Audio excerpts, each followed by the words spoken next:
to Unwrapping the Gift of Grief, a podcast that invites you to embark on a powerful journey of healing and resilience.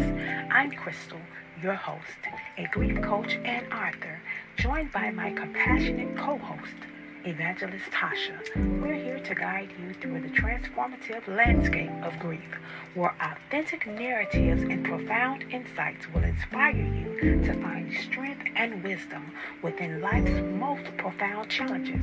Get ready to unwrap the invaluable treasures hidden within as we journey together towards understanding and healing.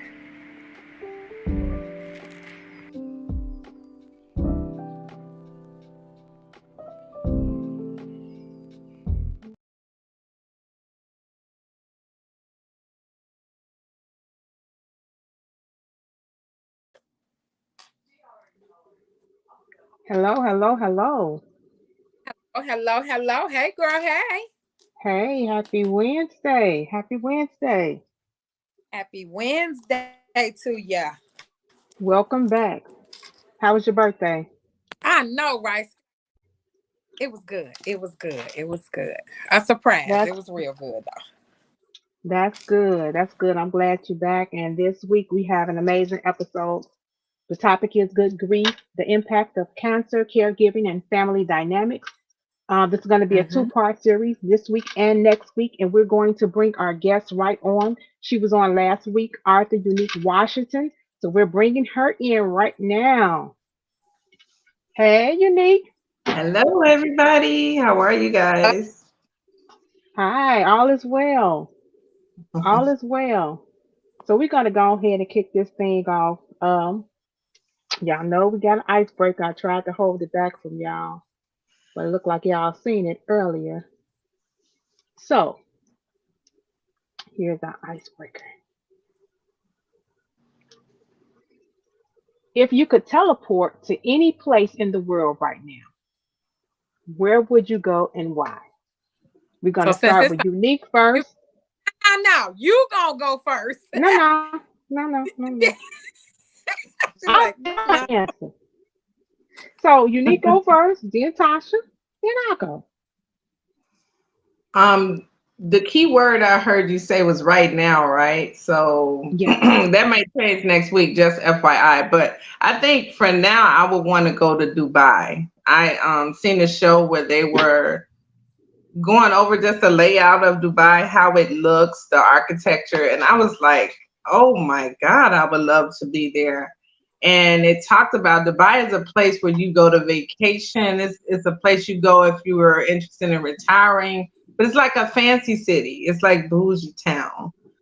Okay. Cost of living, I would have to probably be rich, but for now it's Dubai. Okay. well, for me, I would probably say I would have two places in mind. One is local and well, not as local, but in the United States, I would say Tennessee as being that is where my oldest brother is, and to spend some time with him, who's also terminally ill. But if I had to choose for peace of mind, pleasure, fun, things like that, I would say Berlin. Um, beautiful, beautiful country in the wintertime. So I can imagine how it is in the summertime. So those would be my two places. And I will be gone immediately. Immediately. Well, if I had to go like this and go somewhere, probably it's going to be some place that has a all adult resort, peaceful, Mm, quiet, white sand, all mm, inclusive, all the liquor you can drink, all the food you can eat. I will go somewhere and relax because life has been lifing and I need Absolutely. a vacation. yep. Absolutely. And I will get away from everything and anybody and everybody. I'm gone. So if y'all see me like this, know I done Well, tapped out tonight. I dream a Yeah, dream. life be life in there. People be people in that Ooh, part right there. child, like Yeah. never before. Like never Yeah. before. So yeah, that was our icebreaker for tonight. And like I also told John, I was holding the opening question from you all because I wanted it to be raw and however you felt. Um, I did say we're dealing with caregivers and cancer. So my question to both of you all is, what are your initial thoughts when it comes to cancer? Tasha, you go first. Well,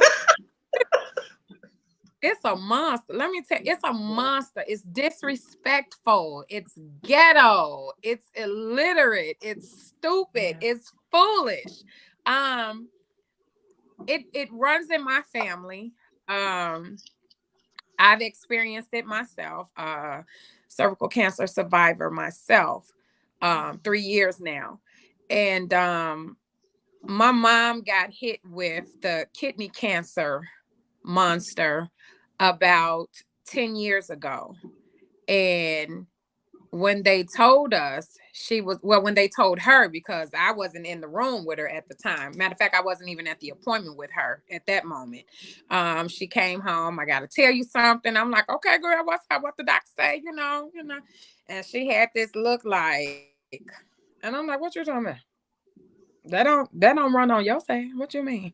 And I say, okay, so what are we doing? Is it a stage? What are we in? So when they told her about it, the only option was to remove the spot on the kidney where the cancer was. And she said, well, I don't want to do it like that. I said, well, how do you want to do it? She said, I want to remove the kidney. Girl, do you know that means you're just gonna have one? And at your age, you gotta hope you can get a kidney because she was a senior citizen. She was like, I don't want them going in taking a piece off and then have to come back and take another piece and another piece. Just take the kidney. I'm like, okay, do we need to start looking for matches? Do we need to test and see, who's a match? And at that time, the doctor was like, no, not at that time. So we went forth and had the kidney removed. And eventually, they say over time, the time may come where you may have to be dialyzed. Okay, we'll cross that bridge when we get to it. So, and we crossed that bridge, we got to it, and she had been getting dialyzed for 8 years until it just took its toll. So that's my feeling of that word. Okay. Yes. Unique. Ooh, for me, I hate it. Just being honest, it like Tasha said, it's taken out almost all of my family with the exception of my mother. I think God was like, nah, that's too much for her. This will literally take her out because it's been my dad and every sibling that he has that's passed has had cancer.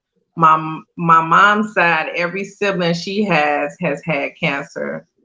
Her sister also is the only one that didn't pass, and we're talking about a family of six on one side and five on the other. So I hate it's an annihilator to me. It destroys severely. It is the only disease that I know that I feel like there's no cure for, yet there's a cure for HIV and so forth.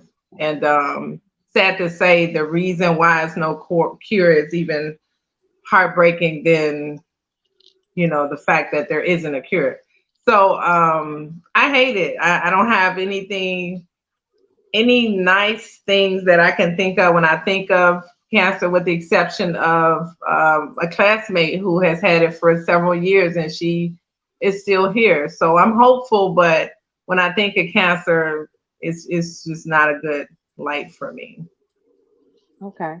Pretty.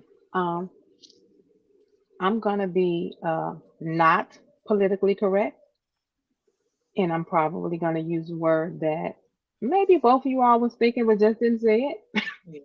But I will say it. Fuck cancer. Yeah. That's That me. That's part. how I feel. That's We know. a lot of people use. That's a term a Yeah, lot of people use. yeah. Yeah, I will have to when we stream this, I will have to put the explicit tag on this because I did say it. But yeah, fuck cancer. My mom passed from cancer. Took her out very swiftly. Cancer runs rapid in my family. Breast cancer, colon cancer. I mean, cancer just attacked our family, and cancer makes me fearful Yes. Yeah. because you wonder, am I next in line? Yep. Right. So that will be how I. That's how I feel about cancer. Mhm. That's how I feel about cancer. Um, And I can relate to wondering if you would be next, because again, like I said, my mom had the kidney cancer, but well, Crystal knows, she was not my biological mother. She was my adopted mother since I was 3 weeks old. But if I Okay. look on the biological side, uh, cancer runs rapid in the family. I have an aunt that passed away from every form of cancer that could hit your body. It started out with breast cancer, to becoming a survivor, to hitting again, to becoming a survivor, to it hitting again, the chemo, the radiation, the breast removal, to being a survivor, to not having breast, but it's coming back again. Now it's coming back with another. You got stage 4 advanced breast cancer, you got lung cancer, brain cancer, stomach cancer, kidney, everything, where it just took over her body. My grandmother, my biological grandmother, had some form of cancer. I had another aunt that passed away from cancer. I have a cousin right now, my first cousin. She was a 2-time survivor. And she said if it ever came back again, she would never go through the chemo radiation again because it literally almost took her out. And a lot of people don't understand that going through chemo and radiation, that Mhm. that is nothing but poison going into your body. So although it's supposed to help you, it really isn't helping you, because if your body is not strong enough to go through it.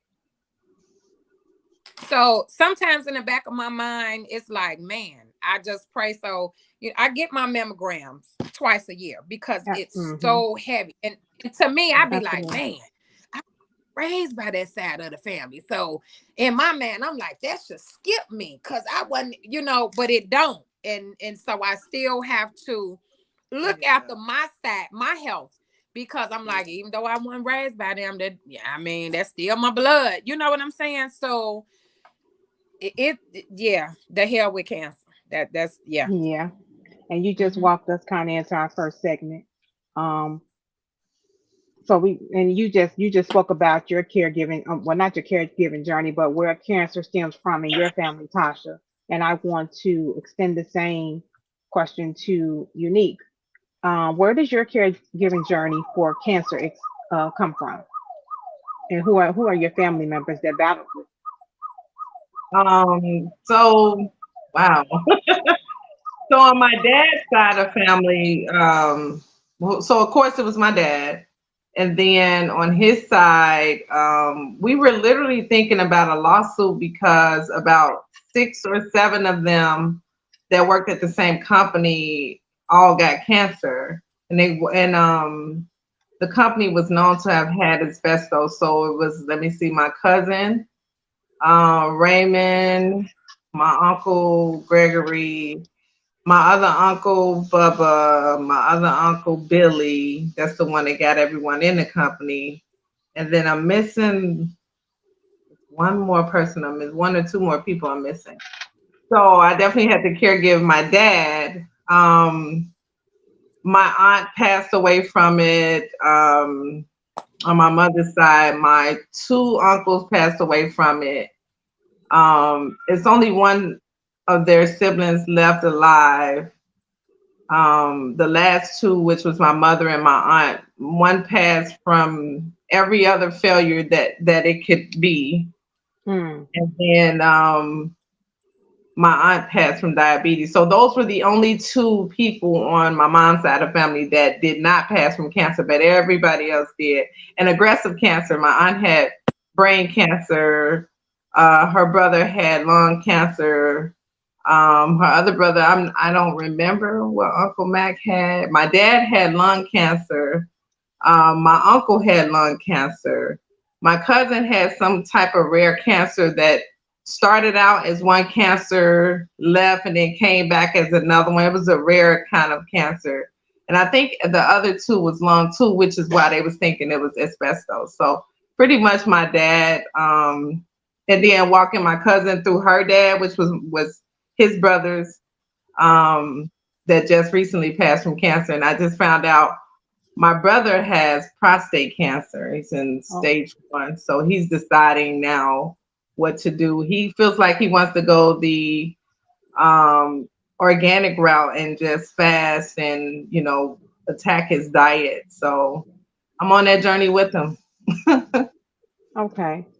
Okay, Yeah. and I'm going to pose this question to both of you all. Um, what inspired you to become the caregiver for your loved one, or was it just placed in your lap to be that? It was placed in my lap for sure with both parents. Well, my mom did pass with cancer, but I still was her caregiver, the one who made sure she went to the nursing home, the one who made sure when I got to the doctor, is like about 10 family members there waiting on me to come and say something to the doctor, and they had been there for like 30 minutes. That just gives you the placement of like my life and my mom's life.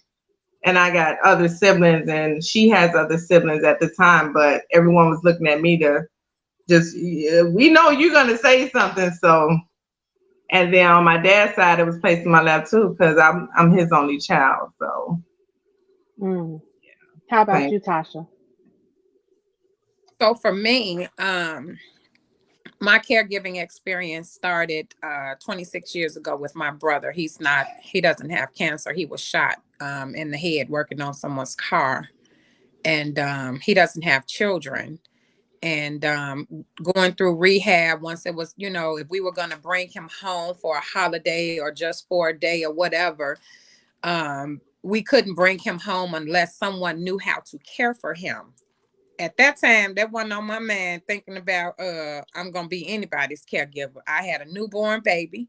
VJ was newborn, and I had just got home with him. He had been home just a few weeks. And so I went and took the class at the hospital, so I knew how to care for him just to bring him home for a few hours. And it just stemmed because he's paralyzed. And it just stemmed from that moment moving forward until my nephew was old enough to kind of jump in, because he's a guy, he don't want no woman looking at Right. him, bathing him and things like that. So when my nephew got of age to do it, um, and my boys, they helped out. So my nephew has taken over that role for the past 10, 15 years. Hmm. But then when it came to my mom, um, it was kind of natural for me, because by this time now I had then got into the medical field of nursing. And so then it became a no-brainer, going to the doctor's appointments with her. At first I didn't have to because she had it. But as she started getting older, can you go to the doctor with me? Sure, no problem. What they saying, because what you saying? And I'd be like, okay, well, this is what they saying. Because now you got to break it down where the older relatives can comprehend these big medical terms, to the point where it got, well, I had no other choice but to go with her, because she couldn't go by herself anymore. She couldn't make decisions on her own anymore. Even when she said, I don't want no more surgeries, but then when it got pain got unbearable. Yeah, I think I need a surgery. I'm like, well, these are the pros and cons before we even tell the doctor you want to have a surgery. These are the pros and cons. Let me look this up so I can show it to you. She was like, yeah, I can't do it no more. I don't want you picking me up and carrying me anymore. Da da da da da. I'm like, okay, well, we'll see what docs say. We'll see what the options are.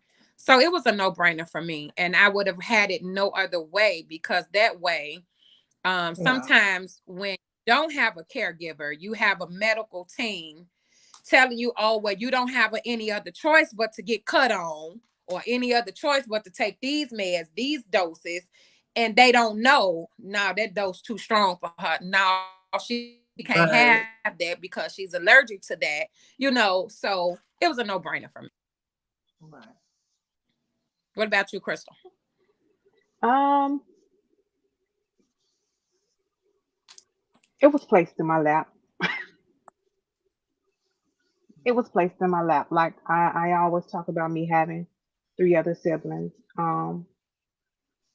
Yet when it was time to take care of my mom, I probably Yep. think my brother may have took my mom to chemo a handful of times. But as far as making sure everything was taken care of, all her needs and stuff was met, I had to do that. Even down to hospice, I had to do that. Sat there, gave up my life, for that moment to take care of her. Yeah. So yeah, even taking care of my grandmother, placed in my lap. And it's okay. I'm okay with that because I was able to do that, and I kind of feel like it was my responsibility. Yeah. Um, because those are my elders, and that Yeah. is what we're supposed to do. You know, well, let me take that back. We're not supposed to do because nobody said that this is what you have to do. We're not Yeah. supposed to do that. But I did it out of the kindness of my heart because it's what I wanted to do for them. So yeah, yeah, it was definitely placed in my lap. Would I have to do it all over again? Of course. If I had to, yes, I will. I would. I would. I would. Tasha, you got anything else you want to say on And that? I'm trying. it's because when you're not an only child, you should not have to do it alone, especially if you're Mm-hmm. not the oldest. In my case, I'm the Mm-hmm. youngest. Mm-hmm. That's true. Okay. Yep. And I'm the only girl, but I have two older brothers that are both ill. One is terminally ill, one is paralyzed. So I only include them as far as updates. This is what's going on, blah, blah, blah, blah, blah. But the one that is able live 2 hours away,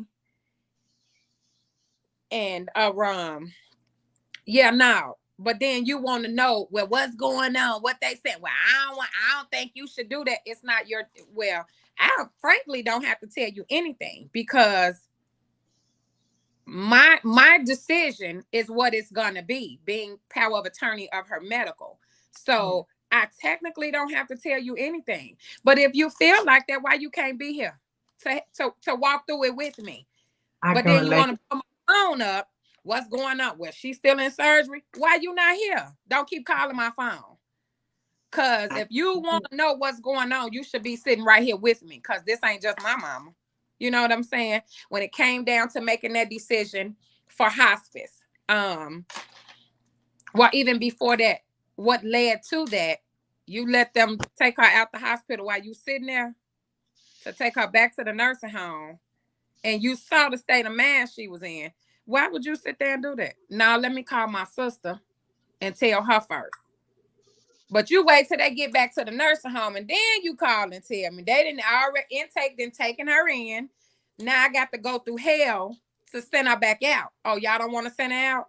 Because now the chances are when you're in a nursing facility, as long as your vitals are good, the DON don't have to approve for that resident to go out.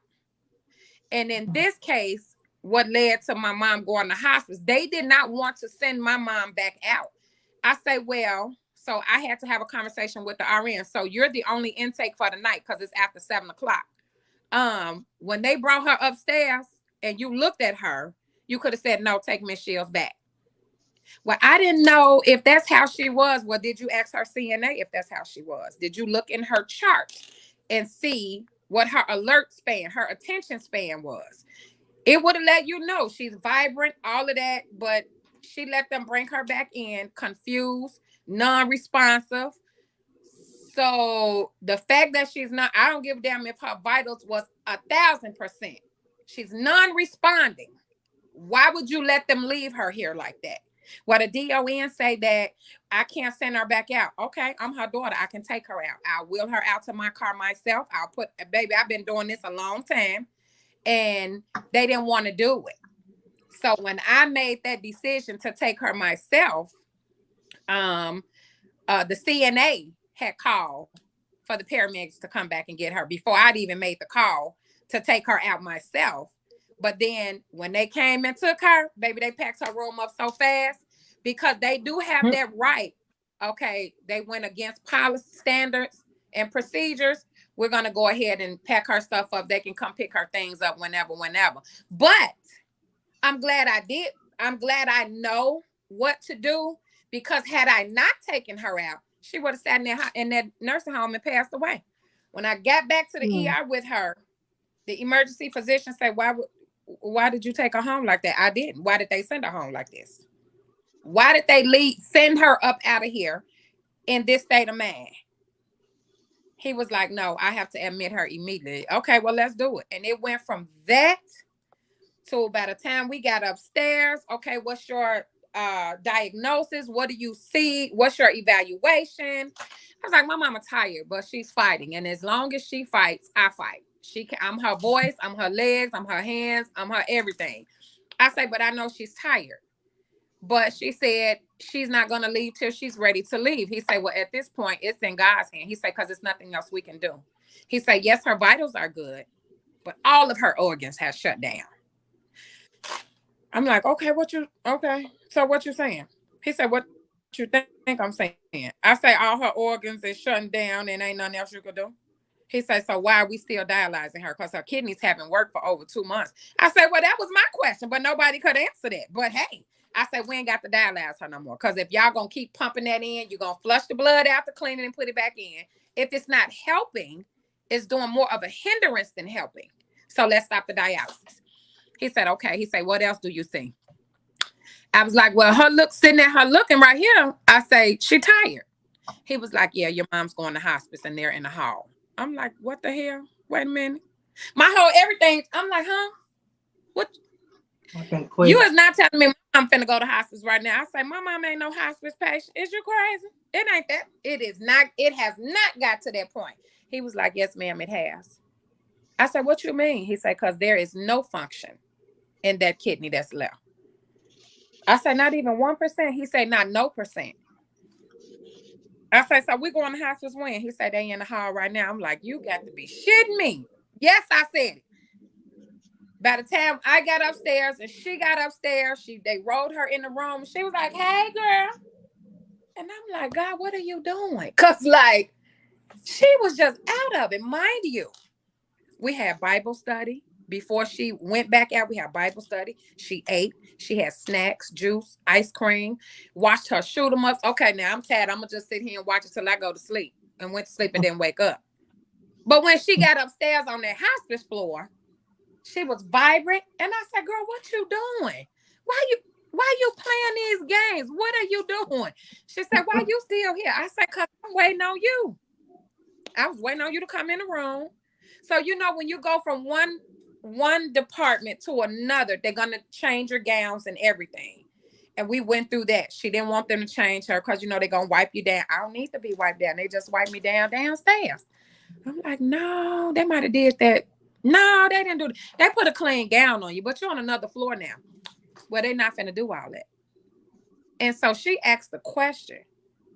She said, Tasha. I say, ma'am. She said, why they cleaning me up like this? I said, because you went from downstairs to upstairs. She said, girl, I'm finna die, ain't I? I couldn't say nothing. I had to just sit back and just like, she said, come around here. I'm like, oh, God. I walked around to her bed. She said, am I finna die? I say, mama, ma'am. I say, let the lady clean you up. You on a whole nother floor. You'd have came up here with this gown from another floor. You'd have came through. She said, yeah, I'm finna die. But let me tell y'all something. I ain't going nowhere to God call me. That part. She said, now come on, baby, let me hug you. She's a nurse. And I'm just like, wow.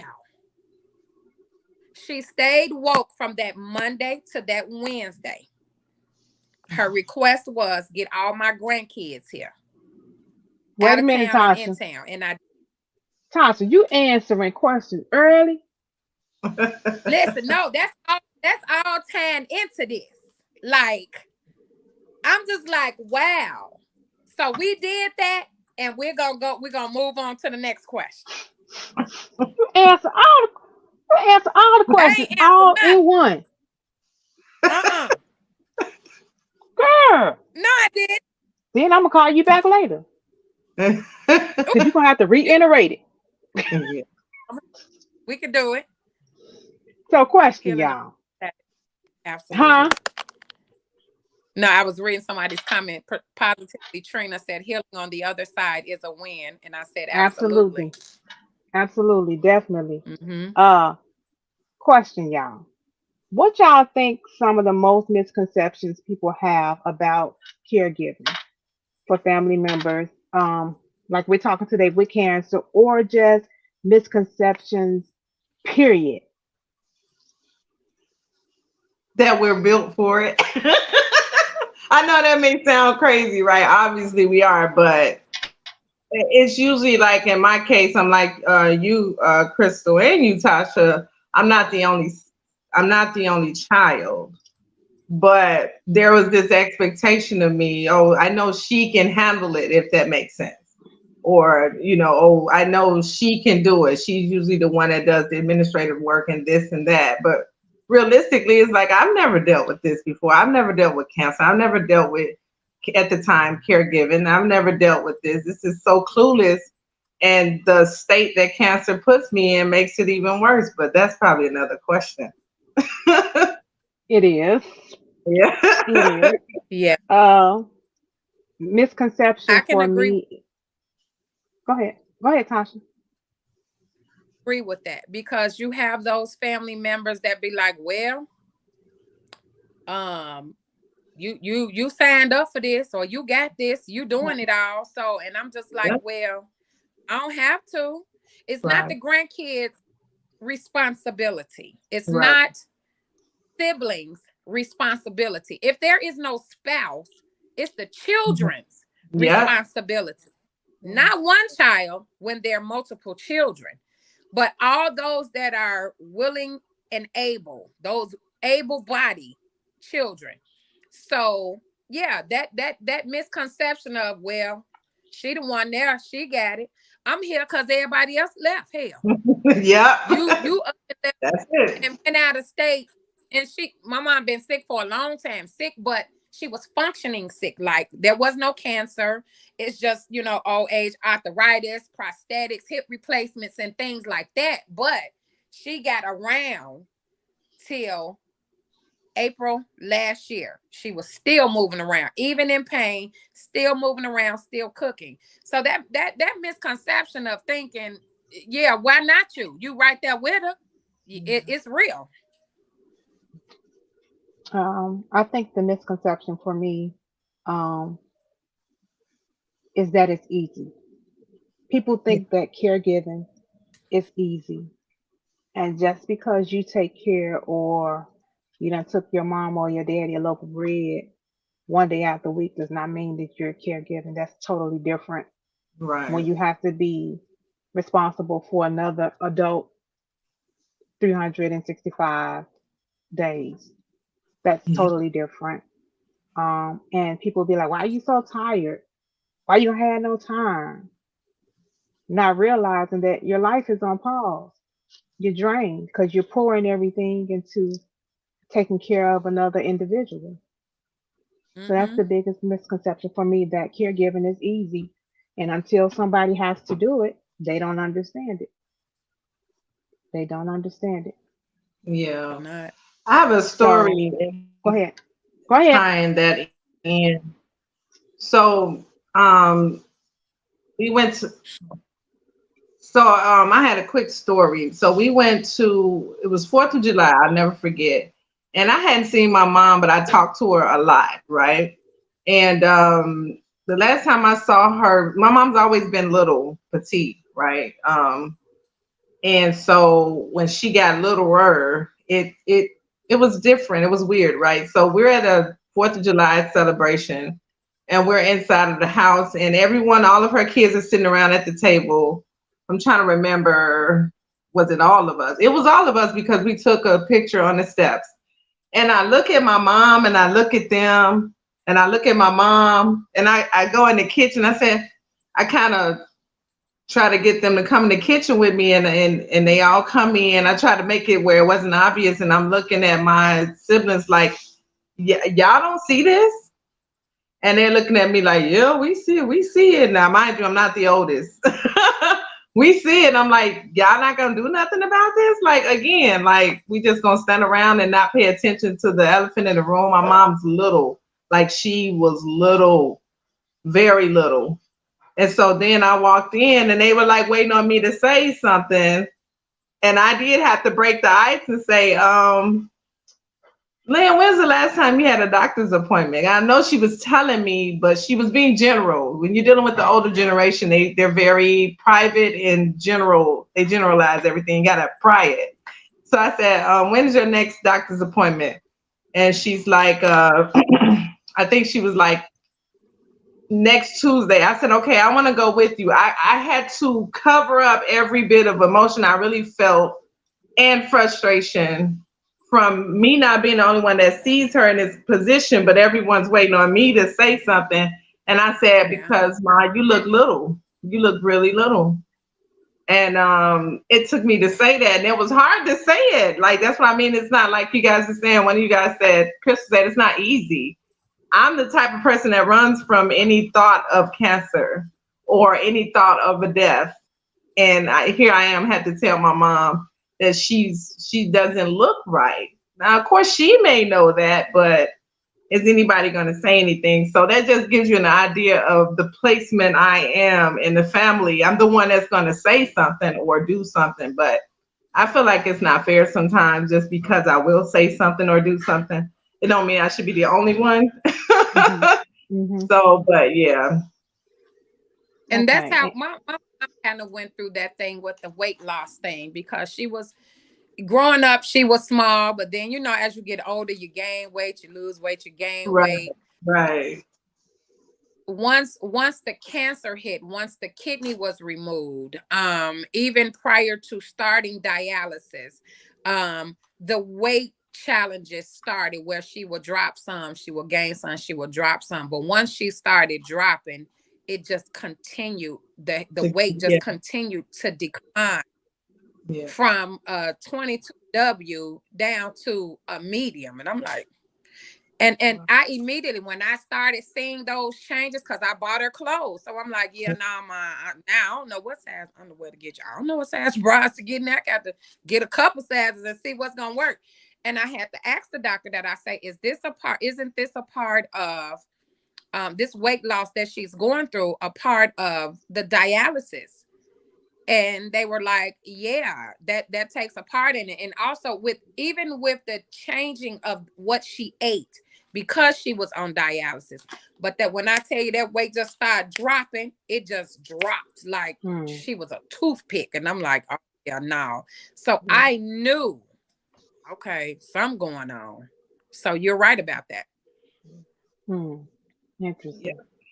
Interesting. And Unique, you just mentioned about the emotional part of it. Can you discuss with us how you balance the emotional and physical dimensions of caregiving? I And gotta then be Tasha, so you real. can, after her, you can come in. I gotta be so real with you guys. You ever seen someone stoic where they're there but they're numb, if that makes sense?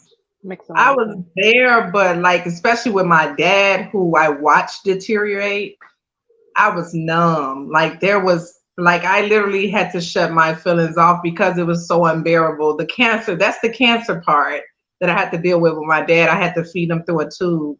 And emotionally, I had to keep fighting back. Don't even think about it, just do it. And it was like I was a crazy person because I'm feeding him through this tube, but my face is like emotionless, but inside I'm like all over the place. With my mom, it was like kind of the same thing because I had to be there to encourage her. I had to be there to say, okay, I got to make sure you get your Thanksgiving dinner. It was more so putting my feelings to the side and focused on them. That's the only thing that really kind of probably saved me from breaking down in the midst of it, but it's still a dangerous thing to do, to be so numb that you choose to turn your emotions off because I wasn't processing anything. I just wanted to know what was going on, what's next, what do I need to do in both Mhm. cases. Mm. Go ahead, Tasha. Thank you, Unique. No problem. Yep, you hit it on the head. After going through the walk with my mom, I would say that last year, which was last year, I got to the point I didn't want to be bothered. I didn't want to talk to nobody. I shut down. And the only place I went was to church. If I didn't make it to church on Sundays and jump in on that Bible class, I felt so lost. That was literally the only Yep. thing I did, because my life in that last year was centered around every single day from Yeah. sun up to sundown till they put me out. I was with my mama, with the Yep. exception of when I come home to cook for her, because I didn't want to put her in a nursing home, but I had no other choice because she had to get a leg amputated. Um, and so I was like, I can bring my mama home because I can do her wound care. Y'all can still send out whatever y'all need to send out, whoever. I care for my mama because I know what to do. Right. Y'all, nurses, RNs, CNAs, they move at their pace when they want to. And I said, this ain't that type of case because her daughter is crazy. And if she called me and tell me her light been on Yeah. past 15 minutes, I'm Yeah. coming through the door, That's baby. me. Listen. And so they were like, well, Miss Shiz, cannot she gotta rehab first. Okay, she can rehab here in the hospital before she come home. Y'all can start here and then set it up where it's at home. My house can be equipped for all of that. She's had, like I said, she had multiple hip replacements and things like that. So as far as um exercising pieces, I had that. I had that. I said, I've done the wound care. I have no problem with doing her wound care. I have no problem with bathing my mama because she ain't gonna let nobody else bathe her. No way. Feeding her because she got to the point she didn't have the strength. So just as light as a fork is, she couldn't pick up a fork, Mhm. you know? Mm. And so I'm like, no, let me do this because you all are going to get her in this facility and I'm going to go to jail. So I would rather bring her home, but I couldn't. The doctors fought me on it and they won. But when I walked into this facility, I said, let me tell y'all something, because I ain't new with working in a nursing home either. Did it for some years. This one right here, when she hit that light, because y'all know she's a new amputee, she can't get out the bed. When you are a new amputee, you still have the feeling sensation that the limb is still there. So they'll get up. I say, if she fall out the bed, let me tell y'all think the state gonna be here? I will shut this facility down after I Mhm. beat the hell out of somebody. And after she fell so many times out the bed, and it wasn't their fault. She didn't turn no light on. It was just I said, where was you going? I was finna go for a walk. I say, you can't go nowhere. You can't do that. When they call me, I'm running because I'm at home cooking. I'm like, I got to go. Y'all finished. I got to get around the corner. And they was like, Miss Shields, she said, all I did was step to the door to grab her linen. And when I turned around, your mama was on the floor. I'm like, what were you doing? She was trying to get up. She still thought yeah, it's moving. Can't you see? And I'm just like, okay. So yeah, it took a toll. My life changed for the better and for the worse, because the worst side of it was I ain't had no life. Yeah. I didn't have time to do nothing for myself, nothing. But once I got it in me, okay, would you rather somebody else take care of your mama? No. Okay, stop complaining about it. So I Right. sucked it up. I'm like, well, I'm in this for the long haul. It was all about my mama. I wasn't thinking about no man, no nothing. Church and my mama. So Sundays were my free day. Sometimes, her brother would go and sit with her. My kids would go sit with her while I go to church, and then I go back. But that was my life every day.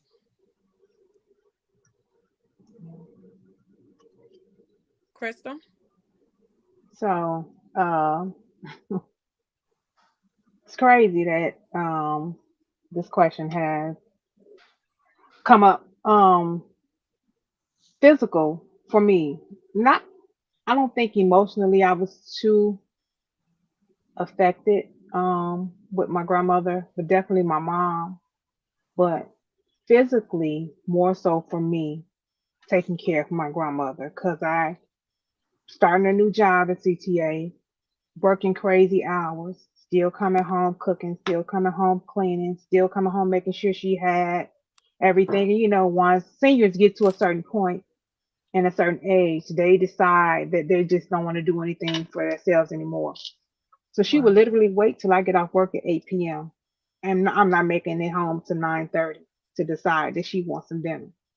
So I would have to do that. And with that, I would have to pretty much stop doing what I was doing when I came home. If that was just sitting down getting a breather, because I've been at work all day and I'm tired, to tend to her needs. And with all of that being said, I wasn't tending to my needs.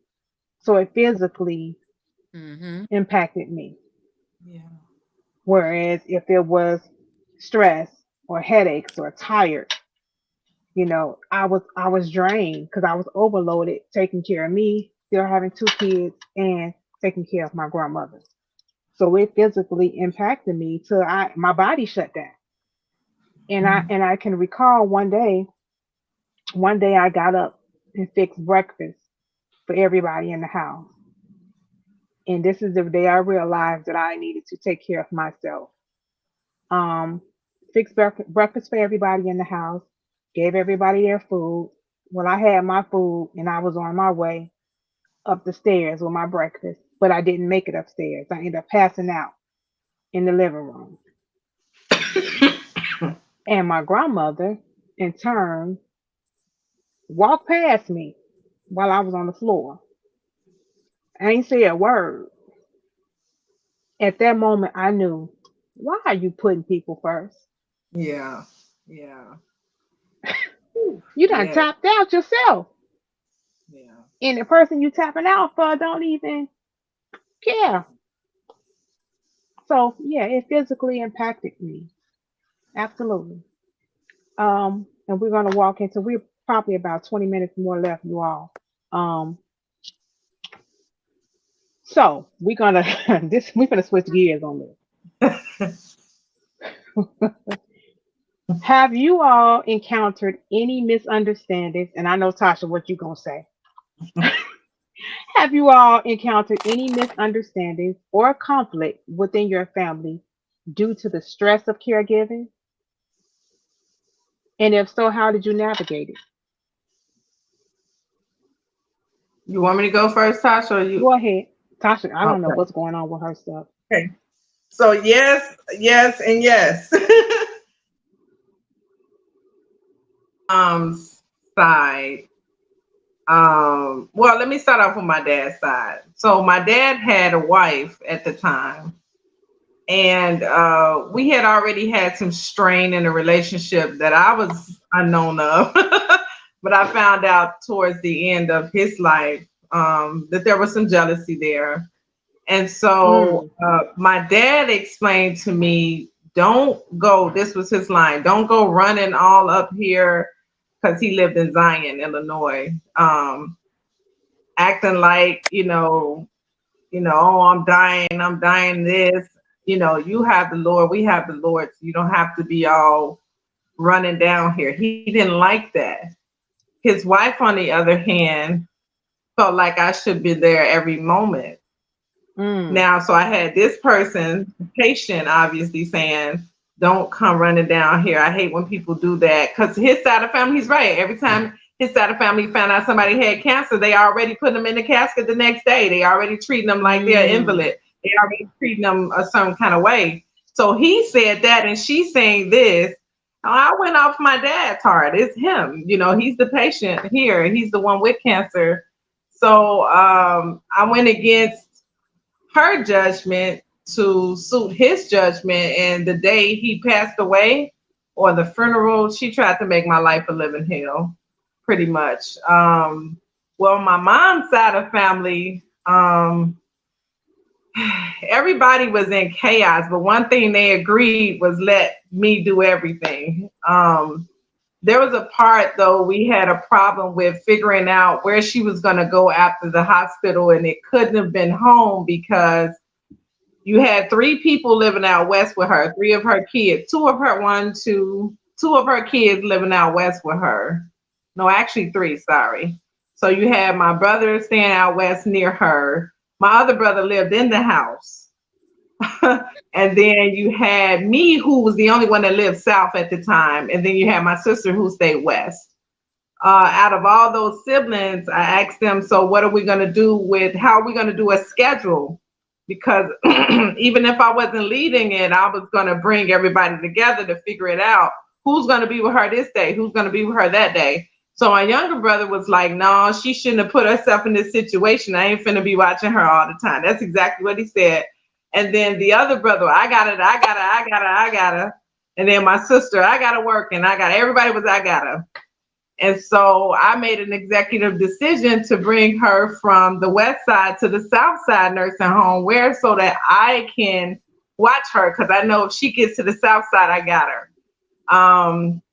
I don't remember at the time having a car because that's what took me so long to get to the hospital when everybody was waiting on me. But I did, once I got her there, because I was in Bronzeville at the time, I was at that nursing home every single day, because I knew that would happen but then I was like, well, who's going to be there to be with her every day or to check in on her or to delegate every day? And it was just me. So I found out my younger sibling, the one that said she shouldn't put herself through this, talking about my mom, he was the first one really upset that I put her in the nursing home south with me. And I told him, I said, well, you clearly said you wasn't going to do anything. So I had to make a decision. So that was a lot. It was a lot of division, but I didn't find out until after she passed that it all made sense, because even though I felt kind of resentful having to be the only child that would get up and do something and say something and delegate, that's who she snuck and put on her policy, because she knew from what her siblings said that I would take care of everything, considering everyone.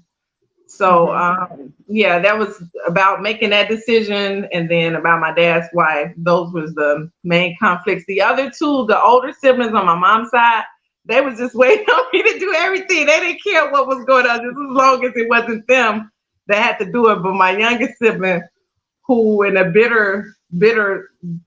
bitter way was like, she shouldn't have done this. And okay, when you get done dealing with that, I'm gonna have to move her, because if she's not gonna have people checking up on her while she lives out west, I'll bring her south in.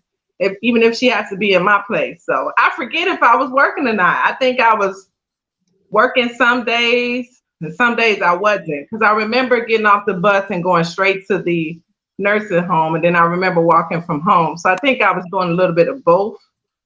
Like certain days I was working. So yeah. Tasha.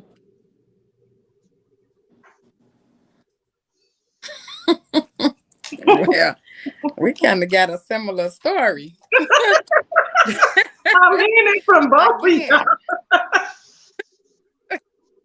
Again, you. for many years, out of me and my three siblings, for many years, the oldest has been living in Tennessee. His job relocated him there over 20 some years ago, maybe a little longer than that. But when he left, mom was, baby, up and moving around, no problems, all of that. The next to the oldest moved to Milwaukee. I don't even know how long he's been there, but again, that's just 2 hours away.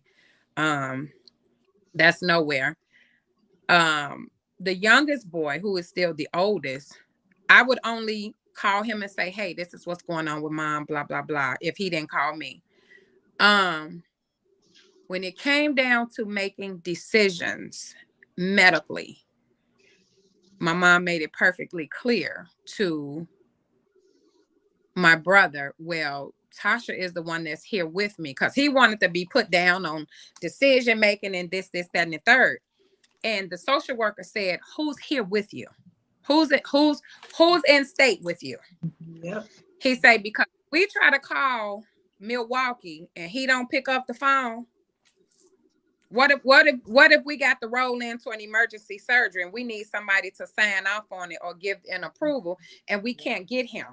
Well, that's the only person you got down. She couldn't put down two people. He said, we're not going to call him again. We're just going to go off of our decision, what would be best. So that's when she made the decision to make me power of attorney. When it came down to making any and all decisions, it was always a problem. Yep. Well, why you got to do it like that? Well, why you ain't call me first? I said, well, hell, why you ain't here? I'm here. Ain't got time to call you and say blah, blah, blah, blah, blah, blah, when we getting ready to go in the operating room or when we're scheduling a surgery for tomorrow. And I ain't got, you not even on my man, child. At the moment, I'm making the best decision for our mother because you should be here. There's no reason you can't be here. Well, I got a business and I got a family. Okay, so do I. I got kids. I got a family, you know, I got a life too. So when it came down to making the decision to choose a facility, well, I've been looking into some stuff and I think she should go back where she was before the last time she did. Ogden Manor. Absolutely not. I say, I'm not going.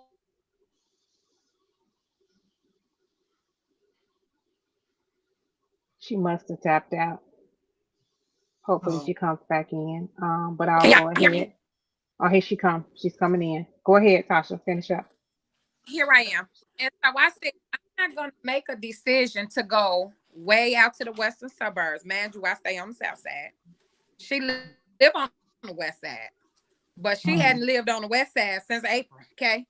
I'm not going to go western suburbs, west nothing, when I'm the one got to be doing the running by myself. I'm not doing that. She coming right out here with me. I'm not going to make it convenient for nobody else. I'm going to make it convenient for me and my children because we were the one doing everything. When I was tired, my kids, Mom, we got it. We're going to make Granny something and take it to her. So after she went from one facility to it, she got kicked out of one because they didn't want to send her out. My mama called me at 3:00 in the morning, baby, crying, snapping on the lady best as she can. And all I heard was the nurse said, well, if you get your ass off the phone, mama, hang up, back, click. I was gone. Ayana called 911, tell them to get there. And I was gone. By the time I walked through the door, now here they come. Oh, well, Miss Shears, I don't need y'all to have it. I don't need you to come. I don't need you to take no vitals, no nothing. I got my own stethoscope. I'll take her vitals, get out the room. Fire department pulling up. The nurse comes in, well, she wasn't like that. I say, bitch, don't you say nothing. Because I heard you on the phone. But right now, my mama is my priority. When I get back, I'm stumping your face in the floor. That wench was gone and had resigned when I got back there. You understand me? Because I was not playing her and the DON. I wasn't playing no games. You're not going to play with me about my mama. So when I moved her from one facility to another facility, I moved her downtown again. I'm not going to make it convenient for none of y'all when I'm the only one doing the running Sunday through Sunday, okay?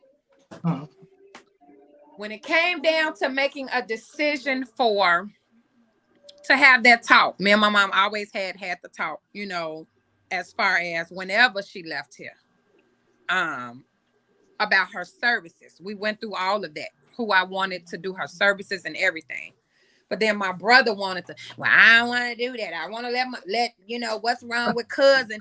You don't even know cousin. You don't know him. You just know he our cousin.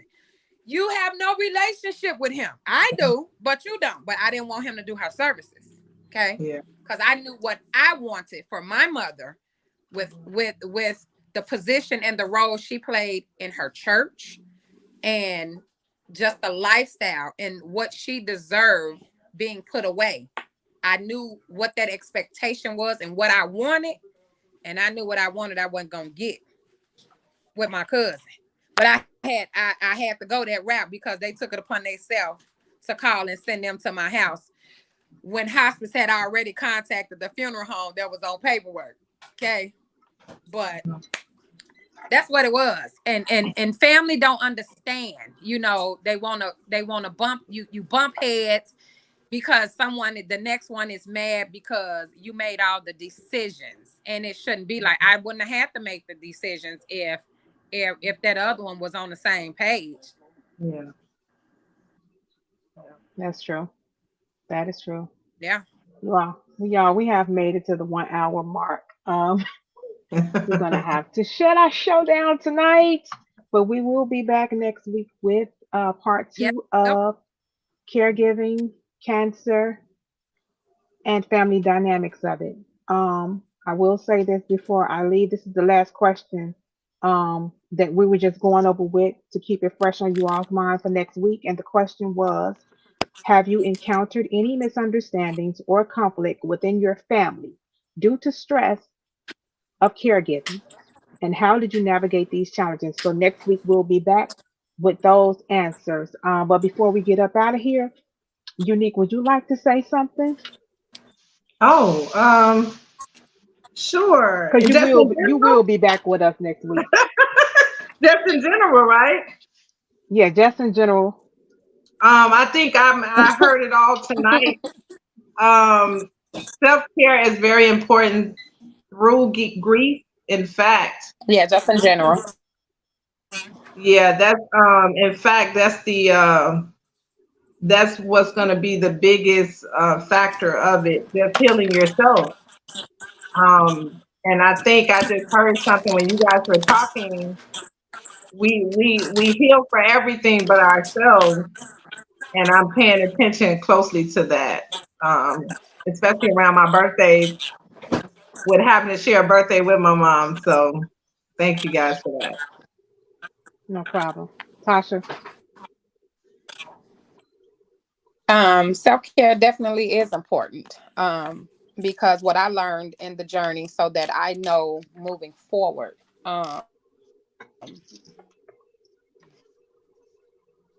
If you don't learn to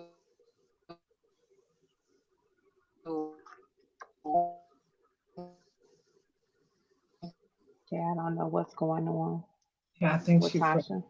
She's froze up. Yeah. I'm gonna give her a second or so to come back in, and then I'll close us out. She probably don't even know that she's frozen. Okay. Now is she's back? for You back, Tasha? yourself. Tasha. Yeah, you're in and out. Oh, she came and then left. Be Yeah. no good for yourself. You'll be no good. Yeah, she went all the way out. So I'm gonna end us. I just want to say that thank you, Unique, for being on with us this week. We appreciate you. We will see you next week. This is the topic that's going on um, in many households, and it's a conversation that needs to be had because we don't want to talk about the hard stuff. We Right. just want to patty cake everything, and we need to have the hard conversations so that we can begin to figure out what moves to make, what decisions to make, and moving forward with healing and restoration. I will also say this be kind to people, you all. Be kind to people. You never know what someone has going on in their lives, you never know what a person is dealing with. So just be kind, give people grace. Grace is definitely needed today. Stop being so harsh with others and practice self care. As I said Yes. last week, self care is just not about a nice bubble bath or massage. Self care is mental health as well. If you need to get somewhere, get on the couch, go do it. If you need grief therapy, Go do it. There is help out there for you, only if you want it. Yeah. As I always close out and say, if there is no love, there will be no grief. If there is no grief, there will be no love. Consider yourself blessed, and thank you for joining Unwrapping the Gift of Grief. I Bye. appreciate you, and we'll see you next week for episode 11 of Unwrapping the Gift of Grief. Continuing our conversation. Have a good night, you all.